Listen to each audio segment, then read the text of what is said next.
All right, everyone. Well, welcome. Good afternoon. My name is Jacqueline Rodriguez, and I am the Community Engagement Manager with Toronto Arts Foundation. We're delighted that you're able to join us today for this webinar. If at any point you can't hear me or anything like that, please let us know via the chat function. But I will keep my remarks brief today, as my role for this session is as a moderator for a Q&A and to help troubleshoot any technical issues that may arise. As some of you know, the Foundation is hosting this webinar as part of our Creative Champions Network program. Ginny Stolk, our network director, will be giving a brief overview of the program in a few moments for those of you who are new or maybe haven't heard of it before. With that being said, this is our first webinar that the network is hosting, and while we hope for a smooth session, we are very grateful for your patience as we troubleshoot any issues that may come up. Second on my list is to set the proverbial stage for today's webinar. After our introductory remarks, we'll proceed with the presentation. My colleague Alexandra will be sharing her screen with everyone as we have a PowerPoint deck to accompany today's remarks. For everyone who is joining us, we will be using the chat function to post helpful links to resources that are mentioned today. If you have a question for our presenters, please use the Q&A function, not the chat function. Please feel free to ask a question at any time during the presentation via the Q&A function. We ask that if your question is for a specific presenter, that you identify them in your question to us. We will address questions at a few key points throughout today's webinar and at the very end. We will strive to get to as many questions as possible and prioritize the most frequently asked ones. Now, while no one has requested ASL interpretation for today's session, the deck and URLs shared today will be made available following the presentation on our Foundation website. We are also recording today's session. We will make the recording and a transcription of the recording available as soon as possible. With that, I'll turn it over to Ginny Stolk, our Creative Trust Fellow and leader of the Creative Champions Network. To you, Ginny. I am now unmuted. Thanks, Jacqueline. And welcome, everybody. We're really pleased by the strong response to Creative Trust's first online session. And as Jacqueline said, we're very pleased to see that there are many new people joining us today, people who haven't participated in any of Creative Champions' 27 workshops and learning sessions over the past 5 years. So I'm not going to say too much more about what we've been doing, but I would invite you all to take a look at the Toronto Arts Foundation's website under the Creative Champions section. We have quite a large range of resources that are specifically curated for Arts Board members, and I think you'll find them useful and interesting. Anyway, for today, it's clear that many of us feel a very strong need now more than ever before to connect with other board members, to hear what other people are experiencing, how they're coping, to exchange ideas about the most useful things boards can do, and the most important roles boards can play during a time when completely unexpected circumstances and the requirement of immediate and urgent decisions have come at us on a really turbocharged pace. 6 weeks ago, I was returning to Toronto from a really lovely, calm yoga retreat in Costa Rica, and within a week or two after that, all hell had broken loose. Everything had changed. If you're feeling a bit overwhelmed, that wouldn't be a surprise. I and our other presenters are also Arts Board members, and we share those feelings. Although we're definitely all in this together, as many have said, each arts company is unique and having to find its own way through these challenges. So we'd love to be able to talk to you today to provide rules about what to do in a crisis, but it's not possible. What we can talk about is what boards should focus on to help their organizations navigate what are very stormy waters. So for me, an online session, it will never replace the warmth and conversation of gathering in person. But as for many arts organizations, including I'm sure lots of yours, special times call for new responses. And we are exploring through this webinar and through a few others that we'll follow with in the next month or so, we're exploring new ways of fulfilling our mission online and developing the expertise to add more of an online component to our work. So that's looking on the sunny side, but in fact, there is a sunny side. I think that we and the rest of us in our community will come out of this crisis more flexible and more sustainable. At least I sincerely hope so. As we're all joining in today from our homes and we're working from home and we might feel like we're confined to our homes, I think it's an appropriate moment to acknowledge and remember that these homes and the land we're on has been the site of human activity for 15,000 years and has been the traditional home and territory of many First Nations people.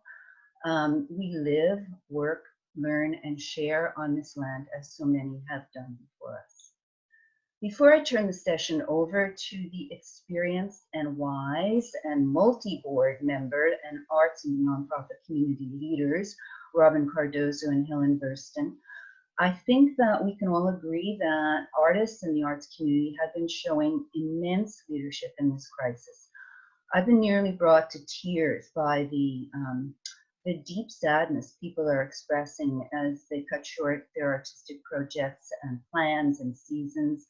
And we know that beyond the devastating impact on work and income for artists, they're also having to postpone, and for how long, nobody knows, projects that they've worked on and dreamed about for many, many years. But many of us, I'm sure, are like me, are slack-jawed in wonder at the massive energy artists and arts managers are throwing into finding bold new ways to continue to make art and to ensure that their companies survive and thrive. I've been busy helping and supporting the organization on whose board I serve in every possible way. But I hope I'll remember and reflect on the empathy, caring, and courage we're seeing unfold in our community. At the end of all of this, when the crisis resolves itself, I feel that we'll find that board members have learned as much as they've contributed as a result of this pandemic. So with that being said, I'm very eager to hear from Robin and Helen about 10 principles, 10 important ways of thinking and acting that go into being a good board member in very, very hard times. Robin, over to you. Thank you, Ginny. Thank you for that lovely introduction and for a reminder of how important the arts sector is in our community. And by extension, then, how important arts boards are. Helen and I are going to talk about 10 principles, and I'm going to kick right off with the first principle, which is, as you wouldn't be surprised, that the number one is that the principles of board governance don't change in a crisis. If you could move to the next slide, please. The principles of board governance don't change in a crisis. So for boards, the principles, of course, include overseeing management, exercising a duty of care, understanding and overseeing risk, and performing our statutory duties. All those remain the same during the crisis, and if anything, are even more critically important than ever. We all, of course, want what is best for our organizations, and we want to be as helpful as possible. So as board members, we need to remind ourselves that our accountabilities and responsibilities have not changed. Now, going in hand with that principle is principle number 2, which is, that said, operationalizing those principles will, in most cases, be very different. In the arts sector, and across all sectors, while living through a crisis, as Ginny said, that we and our organizations have never imagined. This is not the time to say, oh, this is exclusively the role of management, or that is exclusively the board's role. We're all in this together. And as long as we communicate with one another, we must be flexible and available to help. We're all facing urgent financial considerations that include revising our revenue and expense projections probably daily, figuring out if we have insurance that will help to cover some of our losses, figuring out the terms of employment contracts, government wage subsidy programs. All these areas are incredibly complex, and we can only solve them by working on them together. I'll now hand over to Helen for the next couple of principles. Okay, thank you, Robin, and thank you, Jenny, for the introduction.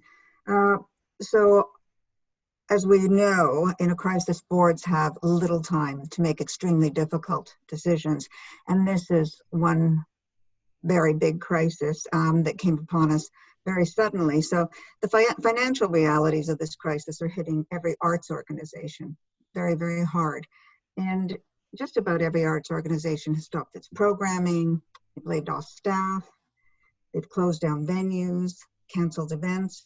So the events calendar has been wiped clean for the spring, summer season almost universally, and half a year's revenue, maybe more, has been wiped off the books. So when we say the boards have to make extremely difficult decisions and do it quickly, this is an example of that in spades. They have to decide not just quickly what to cancel and what to continue, but they have to decide how and whether they can carry on business in some form. And as one general manager of a major arts organization put it to our board in last week's briefing, it's a lot more difficult to cancel a season than it is to put it on. And we don't have a rule book or any guidance on how to do that. So every organization is figuring it out as they move along. And for those arts organizations who are fortunate enough to have buildings or dedicated performance spaces, they're not feeling so lucky at the moment as a major revenue source for organizations like TIFF and the COC and the AGO sit empty for an indeterminate period. Next slide, please. Oh, wait, back up. I didn't mean that. So as board, wait a second. As board members, our primary responsibility is to the organization, and the interests of artists, staff, patrons, and donors must also be considered. And I just want to emphasize another group that needs to be considered, and that's not to forget the volunteers. It's easy not to worry about them as much since they're not on the payroll, but they are deeply affected by what's happening, and we need their loyalty and their support to come out the other end of this hole. Remember, your boards are composed of volunteers, and they are in effect the chief volunteer officers of the organization. So include them in your pandemic response plan as a stakeholder, as well as an in-house resource. Something else I wanted to point out is that I'm finding that many arts organizations are relying more heavily on their boards than usual. They're relying on them to be responsive, to be available, to offer up their business or financial or other expertise, and to become, in some cases, almost an extension of the executive team. There are a number of organizations where the executive committee of the board or whatever, a number of key people are working side by side with the leadership of the organization on scenario planning, financial modeling, digital and alternative revenue opportunities, staffing options, and other key decision areas. So I think, is this the next slide? Not yet. Our primary responsibility as board members is, of course, to the organization. And boards need to be readier than ever to support management in making difficult decisions, but that doesn't mean ready to the point of rubber stamping those decisions. So move quickly, but not hastily, I guess is the idea. The notion of a board having its nose in and fingers out, well, this is a time when boards may have both their noses and their fingers in a little more than usual. I'm aware of a couple of situations where boards are taking a more active role in helping to run the organization if, for instance, the leadership is in transition, or if the ED is somehow incapacitated. In one case, I know of a board chair is moving into an acting CEO role because of just such a circumstance. Also, in messaging to inside and outside audiences, it may help to have the board chair and ED sending out certain kinds of communications. Not always, but sometimes it's good to have the two aligned or linked. Okay, now, next slide. So two key themes that need to be addressed, trust and flexibility. Let me start with flexibility. We all need to be flexible in a crisis situation, and one of this magnitude requires a huge amount of planning in a short amount of time. So you've got to be ready to turn on a dime. In an emergency, management and boards need to be ready to make new policies or amend existing ones very quickly. For example, you may not have a written policy on working from home or time off for childcare, particularly over an extended period.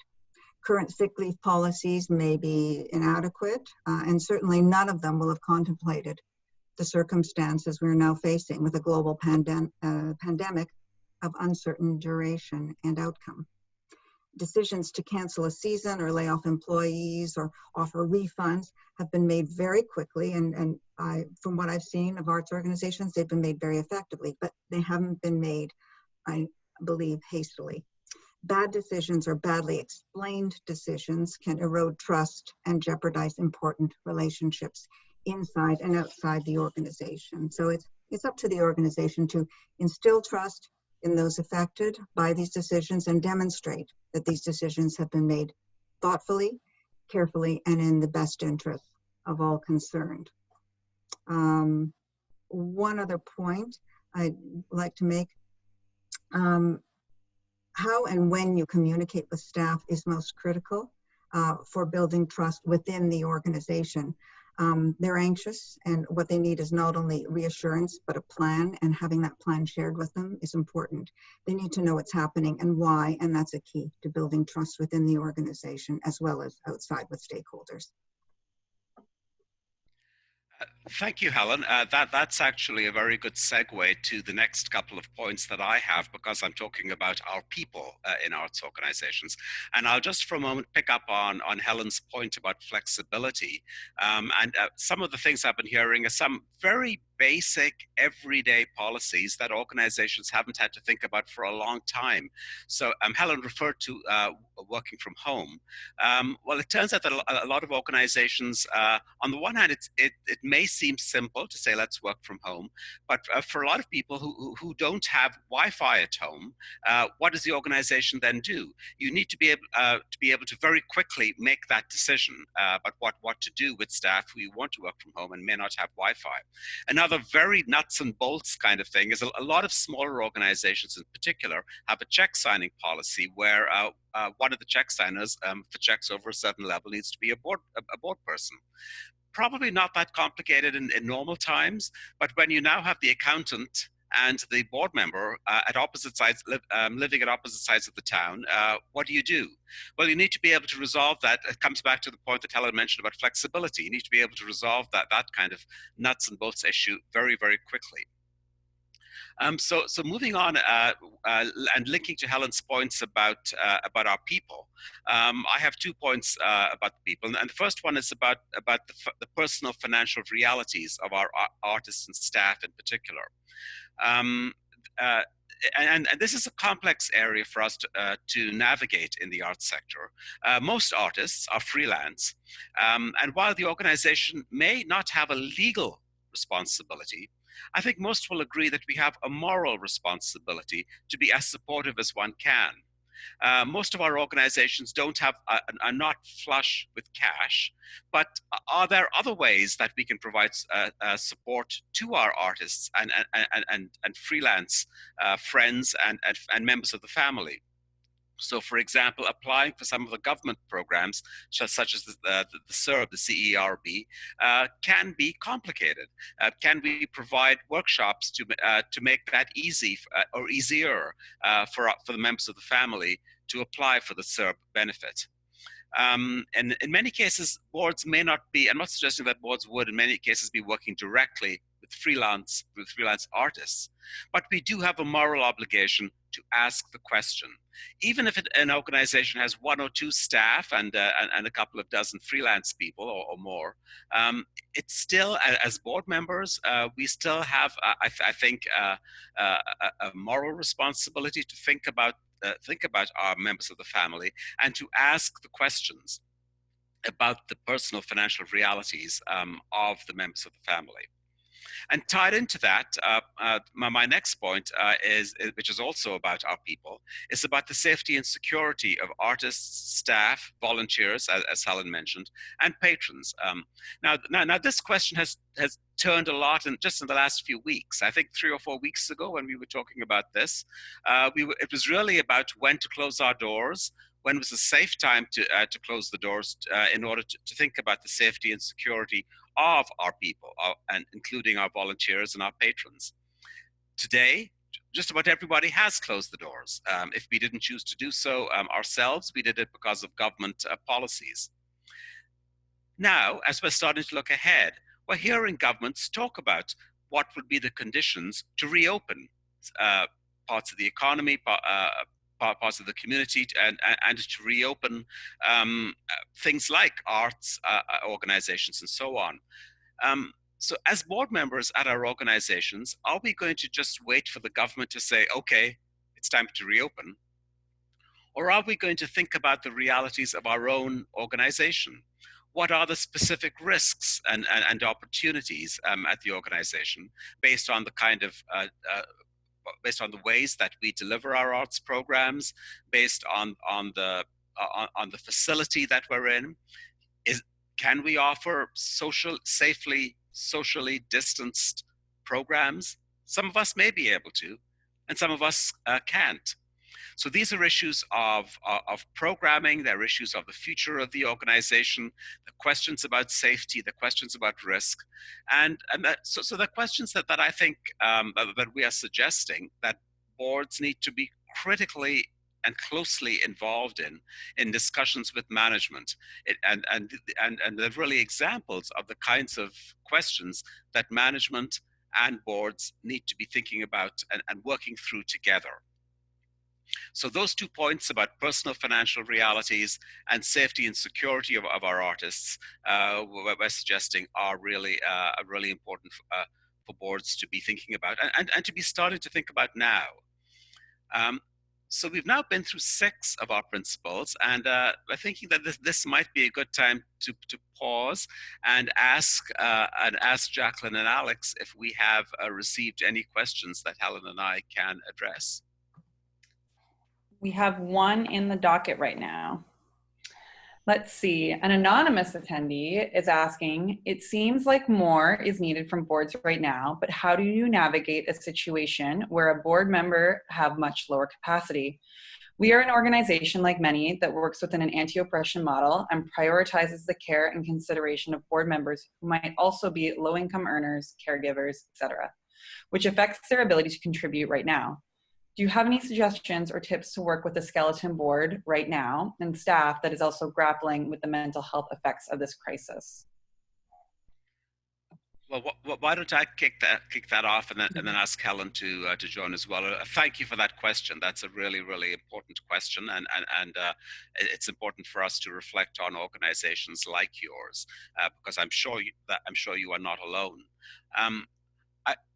I would suggest that certainly one area to look at would be what are other like organizations doing. So I'm sure that you have other organizations that have some similar client groups and similar boards that you might be able to exchange ideas with. So that's one area to look at.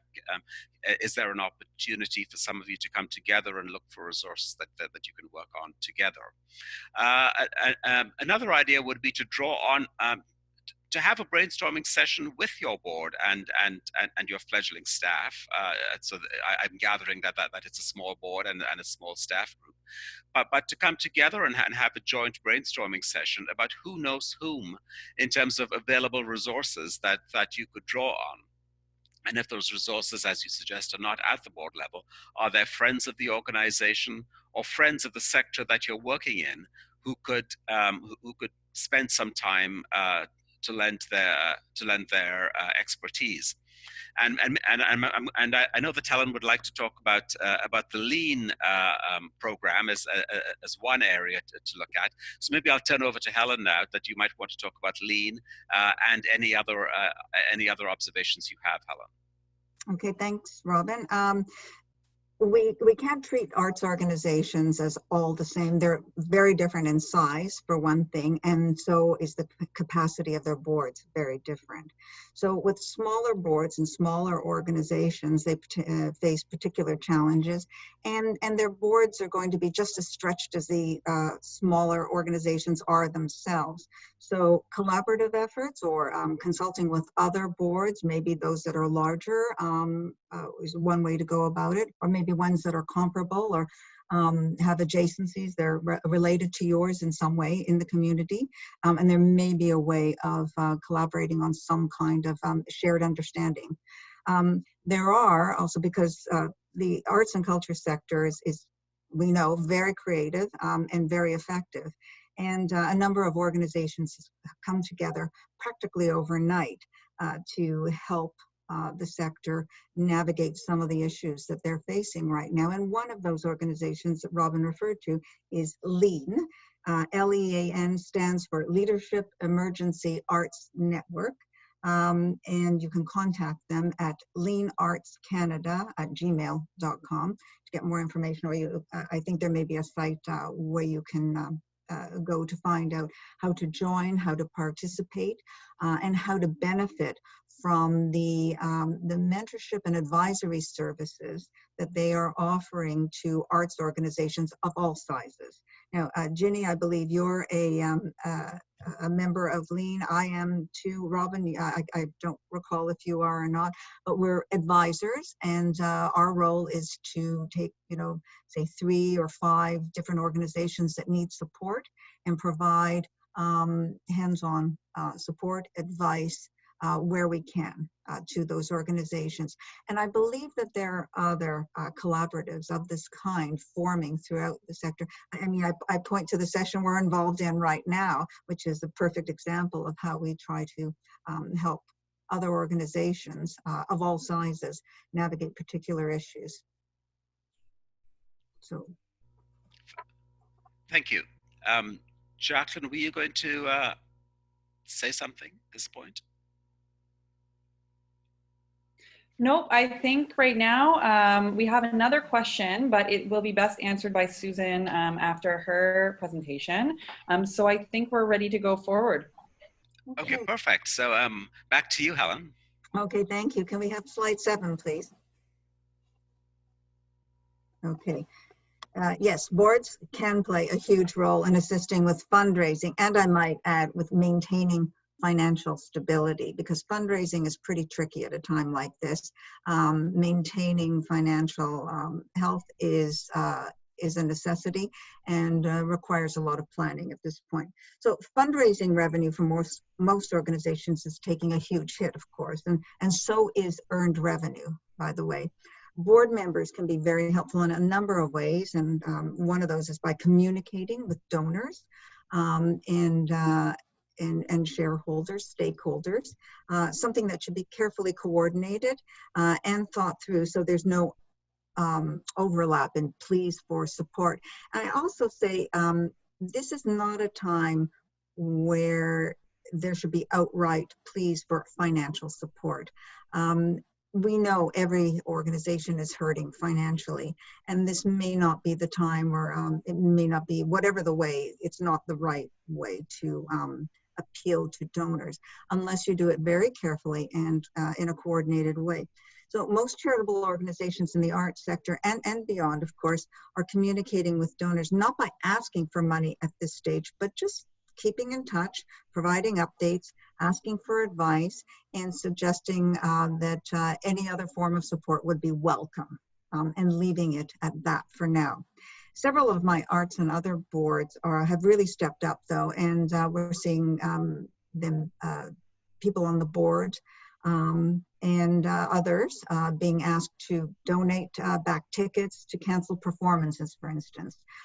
They've renewed subscriptions and made their annual donations early because the time for funding and the need for it is now. And some have also made enhanced donations to tide organizations over during a dangerously dry spell. Could we have the next slide, please? So boards should be thinking today about medium-term scenarios and adjusting those as new information becomes available. So I think every organization started off by looking at the short term, at the immediate term. And while the needs are urgent and the needs are now, the medium and longer term are also and arguably more important. One organization I work with presented 3 scenarios to the board very early on. One was based on, this is going to end early, and by early meaning sort of May. And here's what we do from there. Second scenario was a little longer term. We can open our site. We can begin going back to normal, say by end of August, beginning of September. And then the third scenario is the longer view of that, which is, this is going to keep us constrained to some extent to the end of the year and beyond. And I would say that it's become more apparent that the mid and longer term scenarios are the ones we should be focusing now that we've gone through the initial phase of closing or deciding what to close, deciding what we can do, deciding what can be moved online or offered in some way to keep the organization, its presence, and its people going.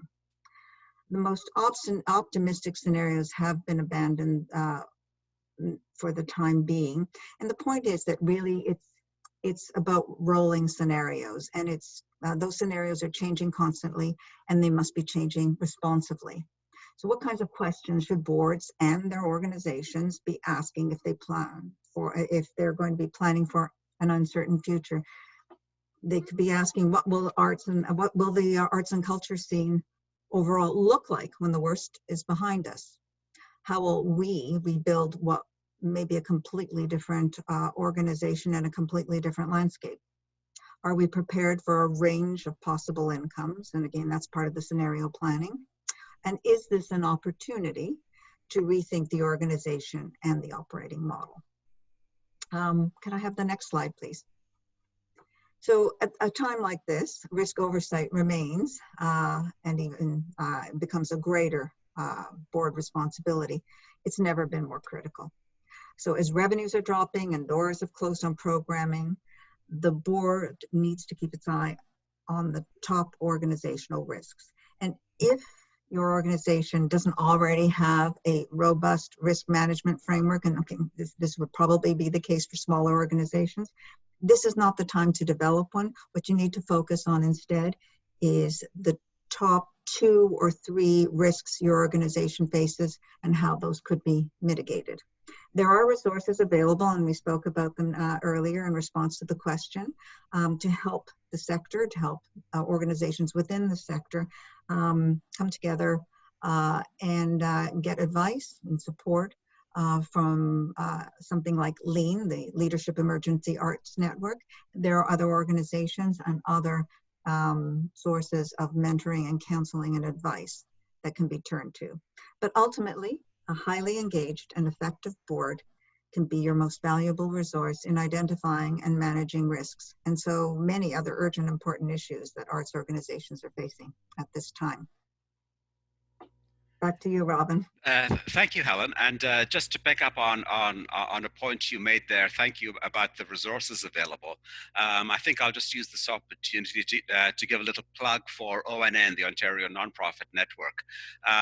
The ONN website is a terrific combination of resources, and they're building it up every day of information for organizations in all sectors in the not-for-profit area struggling with the crisis.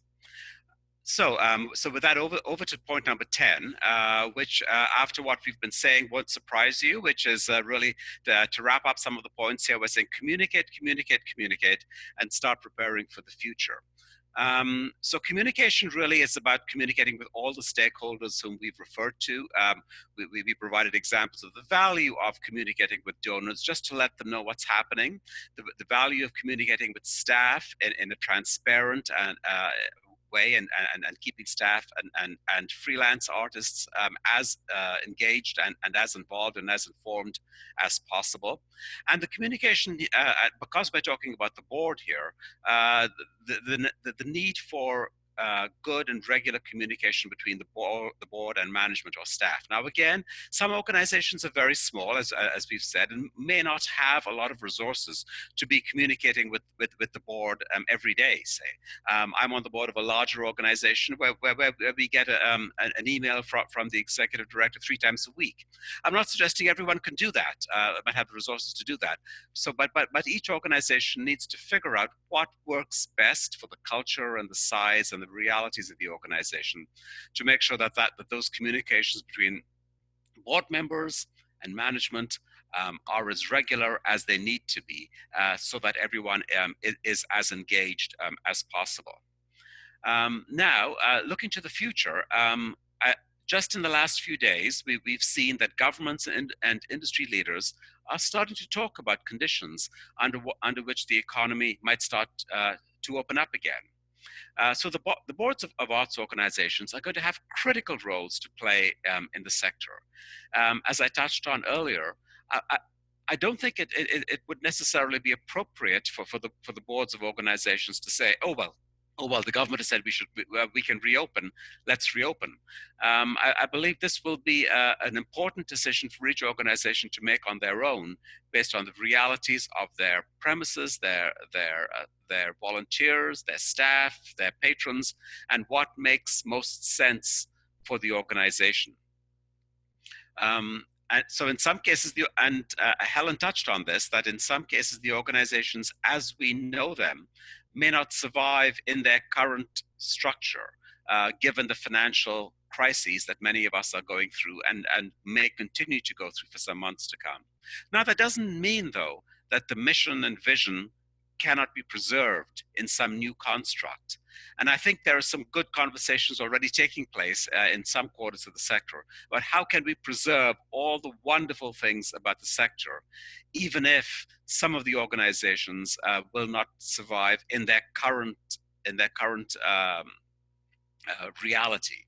Again, Lean is one area. Lean Canada is one area where some of these conversations, I believe, are happening. So if you don't have a Lean consultant or specialist or advisor to work with, you might want to consider taking a look at that. I'll just say a couple of words about digital opportunities, because we have touched on those a couple of times in the course of this conversation. And everyone seems to be looking at digital opportunities. And your organization will not want to be left behind. But as a caution, this is an area that really has opportunities and challenges. And it's an area, again, where board members need to be asking thoughtful questions, and where possible, if there is expertise on the board, contributing that expertise to that discussion that is taking place in many organizations. So as we start to wrap up these 10 points, and again invite you to ask your questions. Actually, I think we're going to hear from Susan first, and then some questions.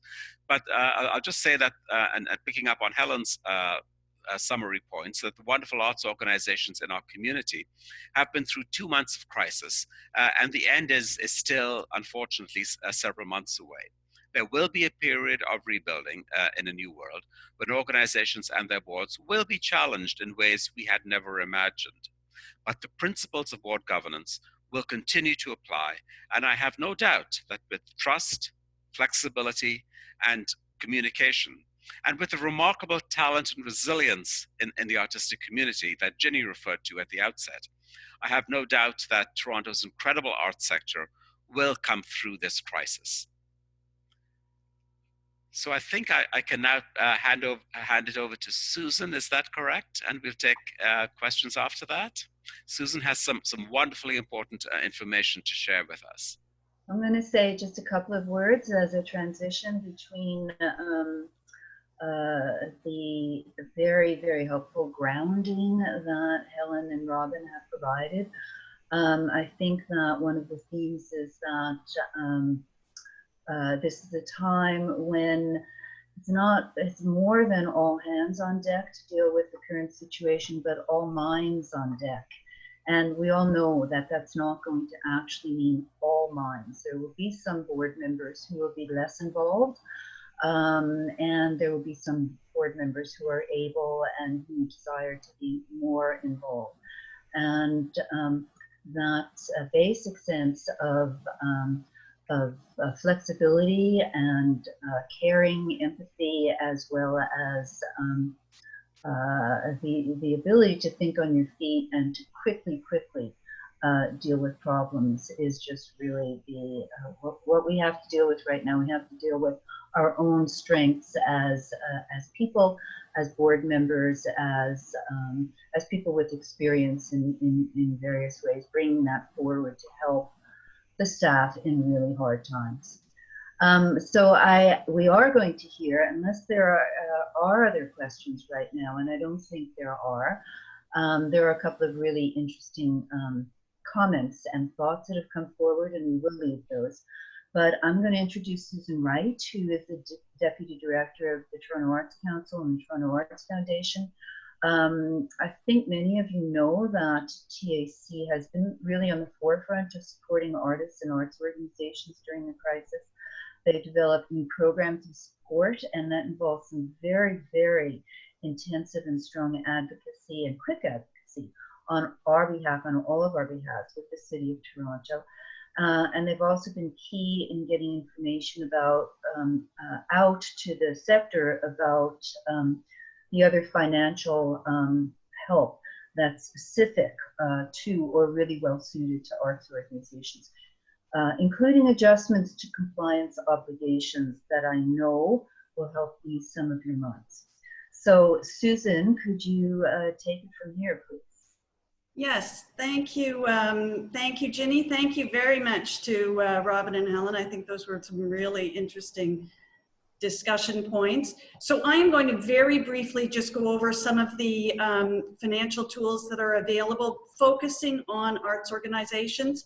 And to reiterate what was noted before, these slides will all be available later, so you don't need to try to take notes or anything. So if we could go on to the first slide.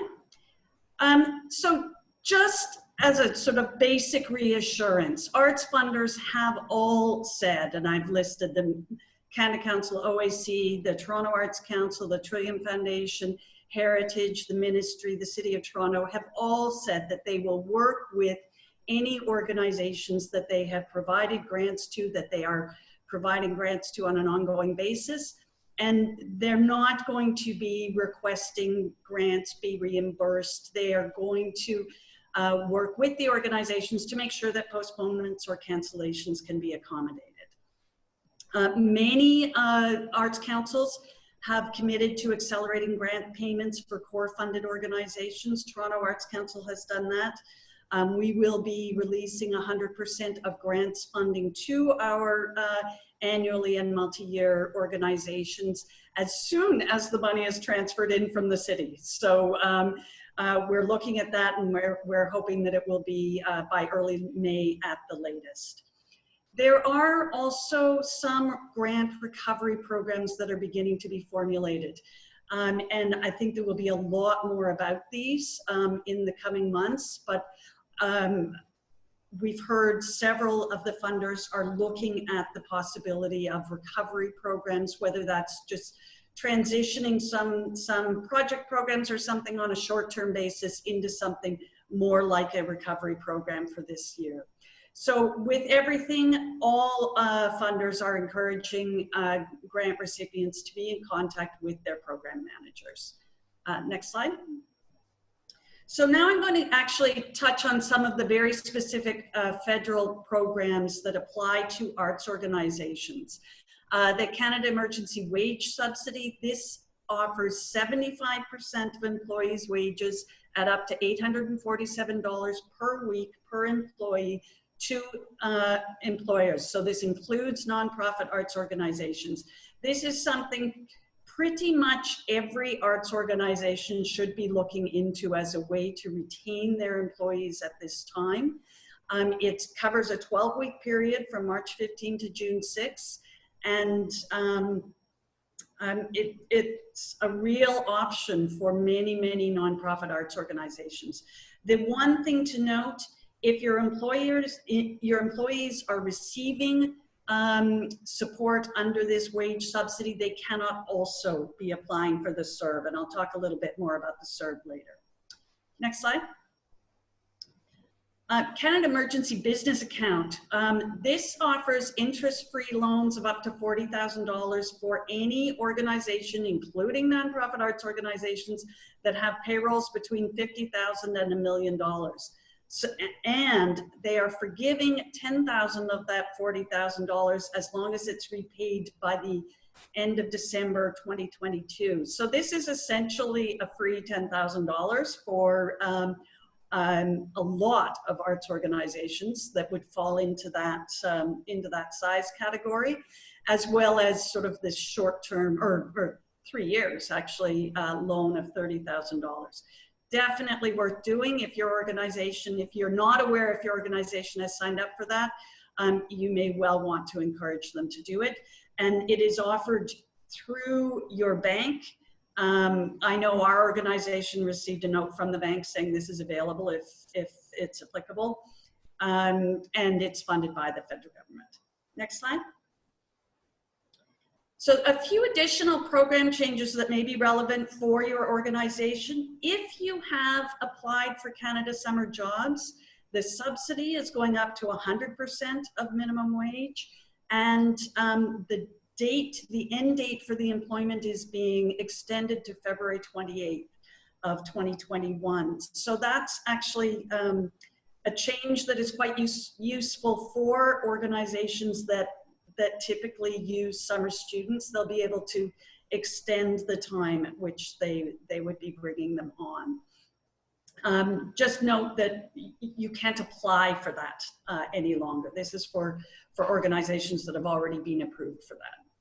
Another change, the Form T3010, that's the Registered Charity Information Return. They have extended the deadline for filing of that. Normally it's within 6 months of your year end. They're now extending it for all charities through to December 31 of 2020. And HST tax remittances, if those are things that actually apply to your organization, those have also been deferred this time to the end of June of 2020. And the next slide. So this, and this is particularly relevant in terms of what Robin was speaking about earlier, the sort of the moral obligation of arts organizations to their artists. Canada Emergency Response Benefit is offered by the federal government for individual artists, and as of yesterday, it is possible for people to have other income and still apply to receive that monthly funding. So up to $1,000 in other income, including as well as an unlimited amount of royalty payments. So there had been a lot of concern that an artist who might be receiving tiny little royalty checks would not be eligible to apply for CERB. That is all changed. So this is actually really great. Many artists should now be able to get that sort of basic subsistence income for the next 4 months. A couple of things people should be aware of. Income that comes in from CERB will be taxable. It's income, and they are not doing any eligibility checks. So anybody who applies will receive the money, which is great, but you do in fact have to be eligible or they will come back and collect it back later. So that's just a point to note. And then my final slide, thanks Alexander. And this, there was a question about, you know, is the wage subsidy enough? Is what's happening right now enough? And no, it probably is not going to be. And we at Toronto Arts Council and the Foundation and many other organizations are involved in advocacy, and a lot of that advocacy is going to continue to ramp up. There is support for a federal, both federal and provincial. There has been a push for income tax enhancements for charitable donations to encourage donors to increase their support.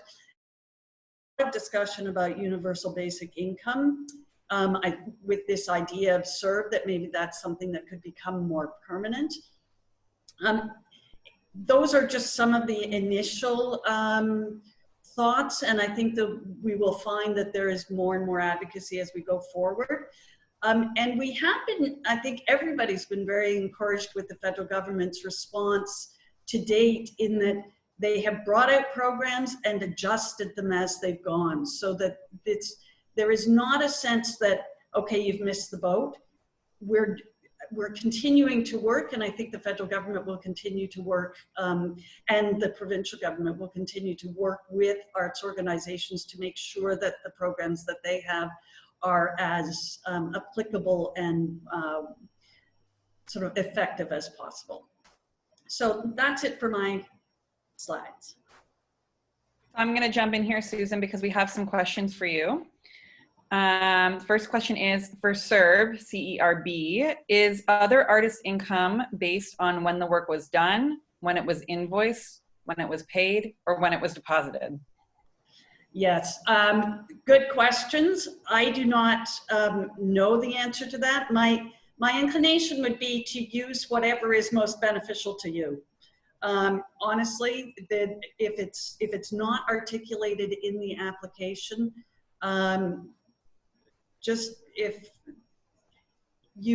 anyway, it just seems to make sense to me to interpret it in the way that is most beneficial to you. They seem to be being fairly flexible. Okay, next question for you again, Susan. For the CEBA, the question is the CEBA only for payroll where T4s are issued, or does payroll mean any payments made to contract staff, etc.? No, my understanding is it is based on T4s. So there is no question there are a number of organizations that will not be included in that. All right. Next question for you, Susan. Does the organization's payroll definition include contract employees? Specific example, musicians. We are a community orchestra with a salaried conductor plus some paid contracted players. We have paid them for 2 canceled concerts, but have set expectation we will not pay for canceled next season concerts. Okay, sorry, I need to understand that question a bit better. Let me just look at it.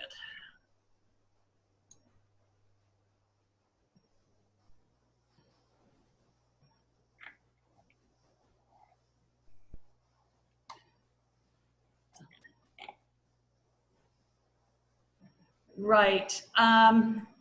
If this is a question about the payroll subsidy,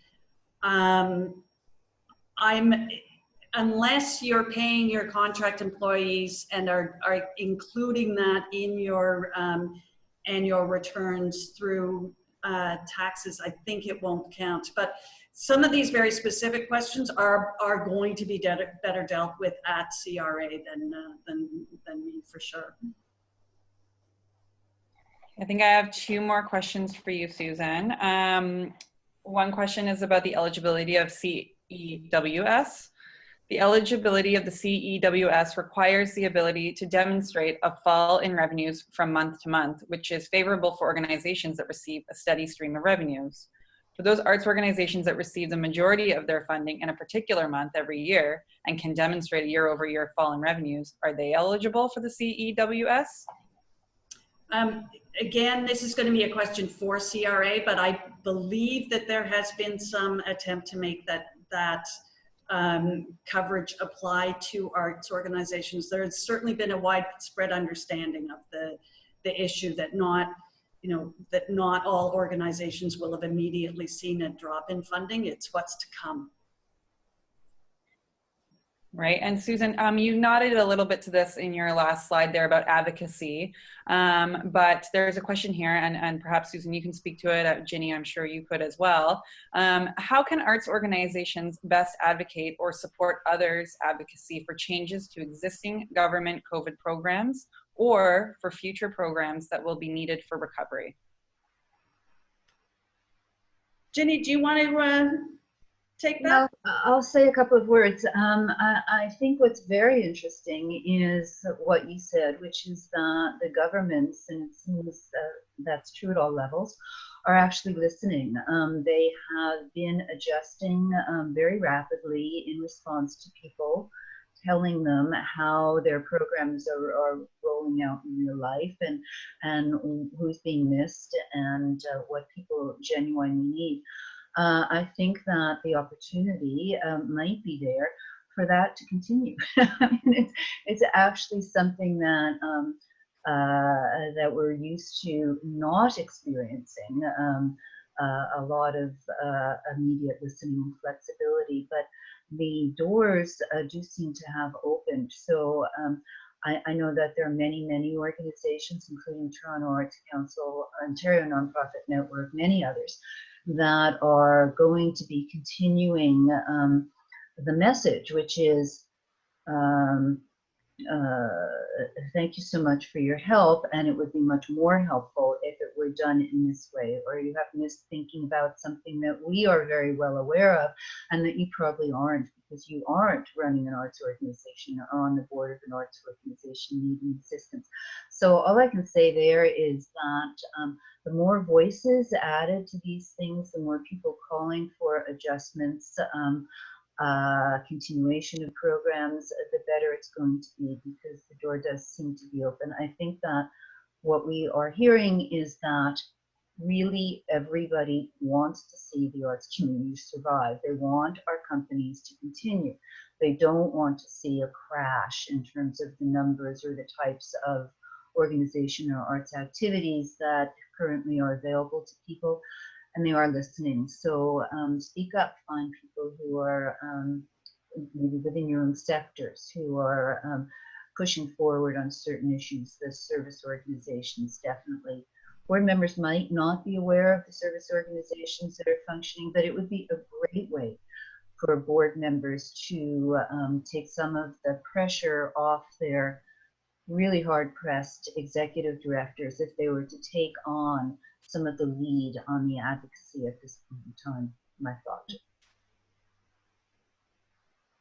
Do we have other questions? It's really clear that one of the major things that are on board members' minds right now are emergency funding. How do we deal with the fact that not only have revenues crashed, but fundraising has crashed, or at least has been postponed, and that everything is now different. So board members are obviously very interested in these programs that are available.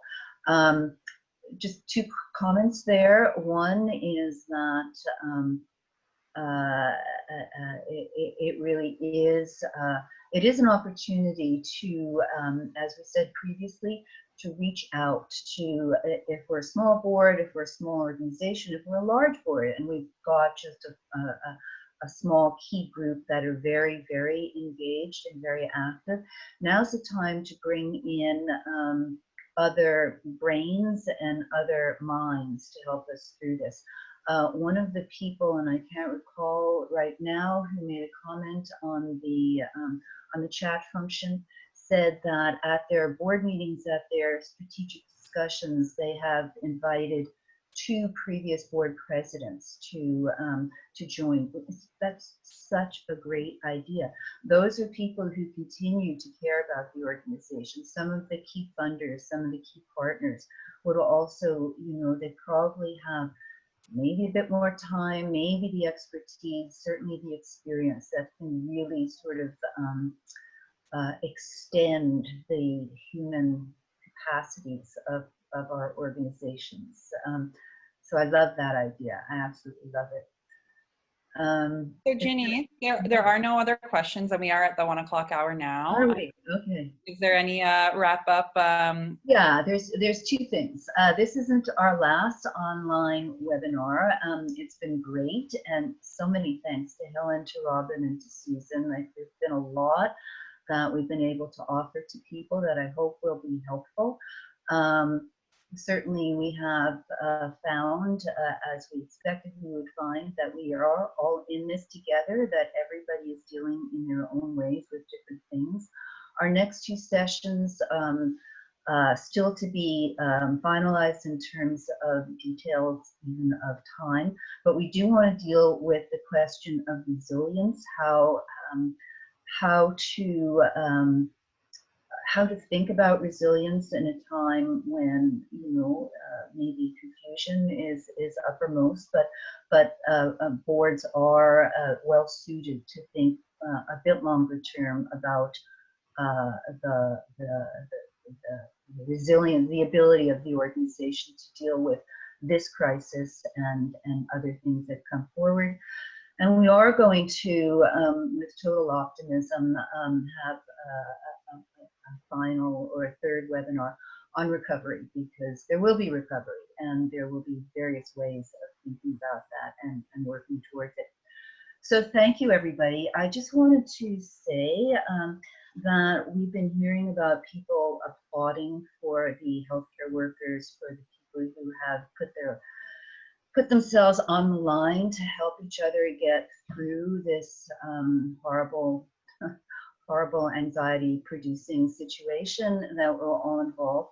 And I really feel that the artists and the arts workers among us also need some shout out and a little bit of applause. So I will invite you, if you feel like joining me in just an applause for the artists, for the arts workers, for the work we've been doing, the work we've been seeing, and the tremendous energy and optimism and courage that we're seeing in our community.